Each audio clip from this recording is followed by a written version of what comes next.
this might be the one that you want. How to retire super early in property. It might well be your goal. It 100% was my goal. So you may have all of these thoughts. I want to retire. I want to have a big pension when I retire. I want financial security.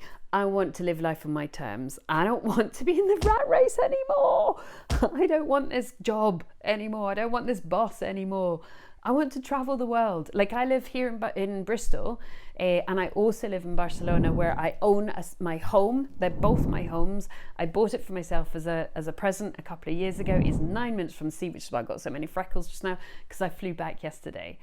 It is about you living life in your terms, and property can absolutely do that for you, and I'm gonna get into it for you now. But first, I want to say hi. If you've not met me before, I'm Susannah Cole. I run The Good Property Company. It's a brilliant website for you, stacked full of education to get you confident, to get you motivated, to get you knowledgeable so you can succeed. So definitely have a good look at the website. And of course, the YouTube channel, which I've been recording my progress in property for years. We've had millions of views now, and you can see me way back in the early days, like dashing around 12-hour days, going to the CrossFit gym, doing deals, handshaking, shaky camera work.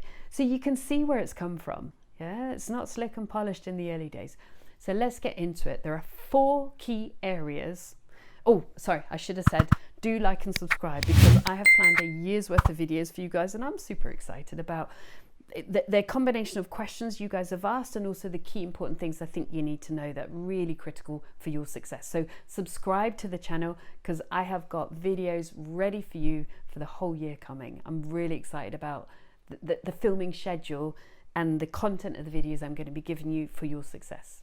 So, how to retire super early in property. Well, there are 4 key areas that you're going to have to master, and we're going to cover all 4 for you to be able to get to that wonderful position of swimming in the med every morning. So those 4 simple principles are structure, leverage, private finance, and discounted deals. And understanding those 4 concepts and putting them into practice will help you live life in your terms. So number 1, structure. If you haven't already read Rich Dad Poor Dad by Robert Kiyosaki, go get it. It's just the book that explains everything. It's like a quadrant, you know, and you've got employed, self-employed, so basically you're swapping time for money, business owner, you've got a system that creates money but you're still having to run it, and then investor.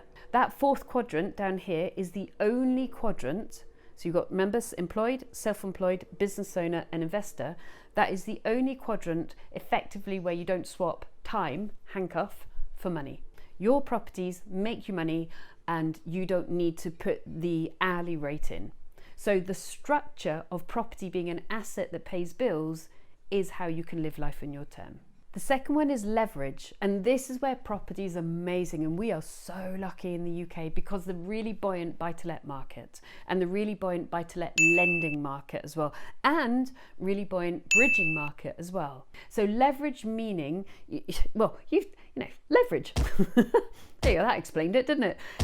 Where if you're going to lift up something really heavy, you might actually use some leverage to lift it up, because you can't lift it up with your own hands. So the chances are you cannot afford right now, as I certainly couldn't when I was getting started, to buy all of the houses I wanted with the money I had. So I couldn't do it on my own. I had to use leverage in the form of funding. Now in the UK, banks will typically give you a 75% loan to value, meaning you only need to put in 25% plus manage the refurb. The majority of the money for you to buy that asset is going to come from the bank. That is leverage. And of course you can scale that, can't you? And what I would always suggest to you is you run a flipping strategy or a deal packaging strategy alongside to continue to dump in bits of cash into your business, so that you can then buy the next house, the next house, the next house using leverage. So you don't need to scrimp and save and pay for the whole house yourself. You only need to pay for like 25%, sometimes 15%, but ooh, that's a bit tight. And then you're up and running and you own the asset. Leverage is amazing in order for you to get to you managing your life the way you want and living your life on your terms. The third one is private finance. But before I freak you out about private finance, remember, although I've done £45 million worth of property, 200 plus deals, 217 deals, I'm not an empire builder. You got empire builders, and I salute them. You know, the guys that are, you know, in cities and they're building 180 flats, fair play. Or you've got lifestyle people. You can tell from my freckles, my swimming in the Mediterranean every single day, that I am a lifestyle person. So I'm old school. If you borrow money, you pay it back. Yeah. So I don't want you to freak out and think, oh my God, I'll be indebted forever. No, it's a 3 to 5 year process. You borrow the money, you build your personal little property. Well, mine isn't that little, yours won't be either. You build your property portfolio that allows you to earn serious money and not do very much work, and you pay all the money back. Yeah, that feels more comforting, doesn't it? And then the fourth area is discounted deals. You will not succeed as a property investor until you learn the skill of finding discounted deals. And again, I've got a whole section on my website, The Good Property Company, called Deal Sourcing. Everything's downloadable straight away. So you don't need to delay in like, how do I do this thing? You can do it now. So I definitely suggest jumping over there. And basically what you're doing is you're finding something that is discounted so that you can flip it for a profit. The profit is locked in when you buy it, or you can buy, refurb, refinance and rent out, and you pull all your cash back out. So a lovely little example. I always give you like one of my early properties. Oh, it was so cute. Bought for 85,000, worth 130 when I bought it. It was an £8,000 refurb. So what is 75% of 130? If you're doing the maths, I'll tell you. It is £92,500. So when I bought it for 85 plus an £8,000 refurb, I spent £93,000 in total on it. 6 months later, I refinanced it. I pulled out £92,500 in total of the mortgage. So that house cost me 500 quid before fees. Refurb and purchase price, 500 quid. That house is now more than doubled in value. I think it's tripled in value. 1, 2, 3. Yeah, it's tripled in value. And I only left 500 quid cash in, which was paid out within 2 months profit. That is the fundamental way to succeed in property, isn't it? And if you've never been involved in the professional world of fundraising, it may seem a bit grubby because we're British, I don't want to ask anyone to borrow money. Can you lend me money? Ooh, don't like it at all. And I know that feeling because I felt it myself, but I borrowed and paid back millions of pounds. I also did tons of joint ventures, which was again millions of pounds, and raising private finance. I had 4 corporate jobs. I ran a fair trade business for the first, in my 20s. I had 5 shops, and then I went into corporate jobs, and my third of my 4th corporate job, my 4th one was running Kiss Radio in Bristol, which was really fun. But my 3rd one was being a marketing director for a museum. And I got given the fundraising department. And within that department was an incredibly talented woman called Vanessa, who was amazing at fundraising. She's just a brilliant person, but amazing at fundraising. And I just watched how good she was for a really good cause. But there was a professional process, step by step, that she followed in order to fundraise millions of pounds. And in fact, we went to fundraising conferences as well. And so I through her, through being given that responsibility, which I didn't have experience in, and through reading up about fundraising, I realized that this is a profession. So what I want you to do is professionalize yourself and realize that the fundraising part of what you're going to need to do, even if it feels awful to you and it's like, I never want to borrow from anybody, but nobody I know who's been successful in property has ever succeeded without bringing in private finance at some point. So bite the bullet, get in there, take the pain early. Is look at fundraising as a professional focus. So look at your conversion rates, look at your legal agreements, and I've got those ready for you to download on my website, by the way, super easy. Look at your marketing brochures, again, on my website, you can download them. I give the exact ones, they cost me a couple of £1,000, by the way, guys, you can download them. But I want you to succeed, I want you to see what I used that allowed me to raise millions of pounds, so that they're not like a mystery. So professional fundraising, and then you can kind of vary it. I used to borrow the entire percentage, 100% of the house. Obviously I was buying the house discounted. And I used to also borrow the money for the renovation, but because I was buying the house discounted, and then I would renovate, refinance and pay the investor out. You can borrow the deposit for the house as long as you can get a mortgage company that will certificate that, and there are companies that do that. You can just borrow the refurb money. You can joint venture. So they own the property, they buy the property, they pay for the refurb. You are simply doing all the work. You find it, you renovate it, you sell it, and you split the profit 50-50. At some point in your career, you're probably going to have to look at private fundraising. So just be aware it's one of the 4 key areas you need really to get to the point that you can live life on your terms. So shall we just recap there? Structure. Assets paying bills, rich dad, poor dad, Fourth quadrant, assets paying bills. You're an investor. How do you think I can swim in the med? Because my assets pay my bills. I'm not tied to an office, an hourly rate. I'm not shackled to the desk. The second one is leverage. You know, the buy-to-let mortgage industry. Oh, manna from heaven.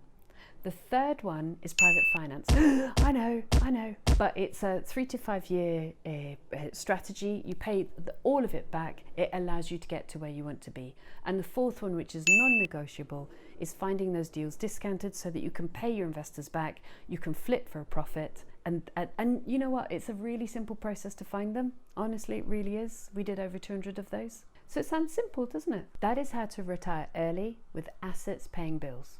So, first principle, assets paying bills. Now, how much do you want to retire on? Yeah, you'd be worth millions. Okay, fine. But actually, how much income do you want? And now most people turn around and say something like 10 grand. Okay, fine. Well, I have quite a lot of HMOs, student lets particularly. They all make over £1,000 a month profit. So that's just 10 houses. Doesn't sound that difficult, does it? I mean, 10 houses may seem a lot when you haven't bought any, but quite frankly, 10 houses, you'll get there really quite quickly. And then secondly, if you're doing this for kind of long-term safety for yourself, consider paying down. I know this is the antithesis of what everybody teaches, but I'm old school. Who's in charge of your life? Is it you or is it the bank? We've had a run of low interest rates. We've been incredibly lucky as property investors. That may be changing right now, yeah, because inflation, post-pandemic, Ukraine, all the rest of it is increasing. So does it not make sense to pay down debts? I mean, at one point my parents had mortgages at 14%. Do you want multi-million pounds worth of mortgages at 14%? No. Do you want the bank in charge of your life? No. So consider a pay down strategy. Stage 1 is acquisition. Stage 2 is pay down. For me, stage 3 is buying with cash. It means you'll never be one of those people that build 180 flats. But if you don't want that, if you rather be swimming in the med, chilling out, like 20, 30 years before you're due to retire, it's probably a good idea, isn't it, guys? So consider your paying down strategy on stage 2 once you've bought your asset base. And then the third thing, looking at how do you just make sure your time is your own, is look at outsourcing. So my whole rule is eliminate, automate, outsource, and then delegate. Delegate being internal employees. So what can you outsource? So I went from having a delegation, having properties managed in-house, where I employed a number of people to do that, to automating. I use Arthur Online, and for example, I've got tenants that are due to pay their rent today. I checked the bank this morning, it's not in. Tomorrow morning at 8 o'clock, if the money isn't in, they will be getting texts and emails. Don't even need to do anything. They'll be chased. So that's the automation. And then the outsourcing. I moved from employing people in-house to doing tenant find, doing inventory clerks, with an amazing group of tight group of handymen, plumbers, washing machine repair guys, electricians. And then the next stage for me will be actually to do full management service. But remember, it's all you're always responsible ultimately. So I'll still be overseeing the full management service. So if you want to retire and run around Bali, you don't want to be hearing like I did this week on, a new boiler, 3,800 quid, or a new washing machine, which I've bought both of this week. You want a management company to do that. And there are so many letting agencies. So there are some good letting agencies and bad ones. What we did was we placed my portfolio, we divided it into 3 and placed them with 3 letting agents just for the outsourcing. 2 of them were crap, 1 of them was really good. So what I'm probably going to do is place the majority of my portfolio with that agency, but I'll never place it all, I'll still divide them up. So there you are. We've got the 4 principles, haven't we, in the first place? So structure, leverage, private finance, and deal sourcing. And then we got 3 what you might term behaviors. Identify what you need and buy the houses to that level. So if it's 10 grand a month, buy yourself 10 HMOs, dead simple. And then consider paying down, because it's really nice. I got quite a lot of houses paid off and it feels great. And then finally, outsourcing, but obviously only to somebody who's really good, and keep an eye on them. That's it. Financial freedom. It's not that difficult, is it? And if I can do it, you 100% can do it. So good luck to you. You know the drill. Like and subscribe.